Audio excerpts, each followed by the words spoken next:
তো নমস্কার বন্ধুরা, তো সকাল সকাল আমাদের বাড়িতে অনেক ভিড়। অনেকে বুঝতে পারো না আমাদের বাড়িতে কিসের এত ভিড়। তো সবাই ফেসবুকের সমস্যার সমাধান করতে এসেছে। তো কে কোথা থেকে এসেছে সবার মুখ থেকে শুনে নাও। দিদি, তুমি কোথা থেকে এসেছো? আমি শিলিগুড়ি থেকে এসেছি। ও, তোমরা? আমি মাথাভাঙা থেকে এসেছি। দেখো, এই দিদি মাথাভাঙা থেকে জলপাইগুড়িতে এসেছে, অনেক দূর থেকে।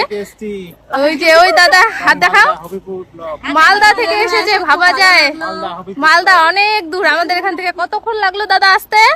মোটামুটি 5-6 ঘন্টা। 5-6 ঘন্টা রাস্তা, এত দূরের রাস্তা। তো দাদা অনেক কষ্ট করে এসেছে। তো দাদার জন্য অনেক অনেক ভালোবাসা। আর ফেসবুকে সবাই সবার পাশে থেকো। আর আমাদের বাড়িতে যদি তোমাদের মধ্যে কেউ আসতে চাও, শনিবার এবং রবিবার এই 2 দিনের মধ্যে আসার চেষ্টা করবে, কারণ অন্যদিন আসলে প্রবলেম হয়ে যায়। আগে 1 দিন করেছিলাম, এখন 2 দিন করে দিয়েছি তোমাদের জন্য। তো কেউ যদি আসতে চাও, প্রিয়াঙ্কা 444 আমার ইউটিউব চ্যানেল, সেখানে আমাদের পুরো ঠিকানা আছে। সেই ঠিকানা ধরে তোমরা আসতে পারবে।